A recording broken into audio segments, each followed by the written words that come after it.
All right, today we're going to take a trip to a city that's all about fascinating contrasts, Mangalore. You've got the calm, steady rhythm of the Arabian Sea on one side and the super vibrant cultural pulse on the other. It's a place where ancient traditions and modern life are just completely woven together. So let's get into it and find out what makes this city tick. So let me ask you something. What really defines a city? I mean, is it the big monuments, the people, the history? Take a second and think about where you live. For Mangalore, the answer isn't just one of those things. Nope, its whole identity is born from its unique spot on the map. And here it is. For Mangalore, it's all about this one incredible meeting point, where the Arabian Sea crashes up against the Western Ghats. I mean, you've got this huge ocean and this massive, lush mountain range coming together. And honestly, that one fact, it's the key to understanding pretty much everything about this city. Okay, so it only makes sense to start right where the city does, at the water's edge. We're going to take a tour of Mangalore's coastline, and trust me, it's way more diverse than you might think. When it comes to beaches in Mangalore, you've basically got a choose-your-own-adventure situation. So on one side, you have Panambur Beach. This place is buzzing with energy. We're talking golden sands, tons of water sports, big festivals. It's the place to be if you want action. But then, literally just a short hop away, you've got the total opposite, Tannirbhavi Beach. This one's your quiet, chill-out spot. It's all about peaceful vibes and these beautiful shaded groves. That kind of choice is what makes it so cool. But what if you're not looking for action or a quiet escape? What if you're all about that perfect sunset photo? Well, then you're going to want to head to Somashore Beach. The thing that makes this place special are these amazing rocky outcrops. They just make for an absolutely picture-perfect, spectacular view when the sun starts to dip. All right, and for those of you who want to get a bit off the beaten path, there's Ulala Beach. This is where you go for a more authentic, local experience. It's way less crowded, and you've got these charming little fishing villages right nearby. It really gives you a feel for how life here is so connected to the sea. You know, the sea didn't just shape Mangalore's coastline, it shaped its soul too. Think about it. As a port city, it's always been this meeting point for different people, different ideas, and different faiths. And you can really see that in its incredible spiritual landscape. So let's dive into that. We're going to look at three major spiritual hubs in the city. And what's wild is how different each one is, in its story, its style, everything.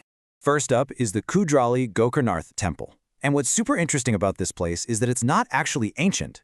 It was built with a really modern vision by a social reformer named Narayana Guru. The architecture is just so vibrant and colorful. And if you're there during the Dasara festival, whoa, it becomes this absolute spectacle of light and celebration. It's just dazzling. And now, for a complete 180, we go to the Kadri Manjunath Temple. This one takes us way, way back. It's one of the oldest temples in the whole region, dedicated to Lord Shiva. When you're there, you just feel this incredible sense of history and timelessness. It's a totally different vibe. Okay, so we've gone from colorful and modern to ancient stone, and now we're shifting to something else entirely. Stepping inside St. Aloysius Chapel is like walking into another world. Seriously, you're not just in a church, you're literally standing inside a work of art. The walls, the ceilings, they are completely covered in these stunning frescoes, all painted by one guy, an Italian artist named Antonio Moschini. And that's why people don't just call it a chapel. It really is a cultural and artistic treasure. I mean, the amount of detail, the skill involved, it's just staggering when you see it in person. And that deep Christian heritage is on display at the Rosario Cathedral, too. It's one of the oldest churches in the city, and you can totally see the Portuguese influence in its design. It's just another fascinating layer to Mangalore's story. All right, for our last section, let's venture just a little outside the city center to a couple of spots where nature and history have really left their mark on the landscape.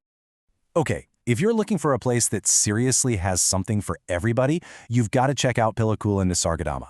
It's this awesome all-in-one park where you can easily spend an entire day. You can start at the zoo, then go for a walk in the botanical garden, maybe chill out by the lake for a bit, and then top it all off by exploring the Heritage Village. It's like 4 different attractions all rolled into one. And speaking of stepping back in time, let's talk about Sultan Battery. Now, when you hear battery, don't think of the kind you put in a remote.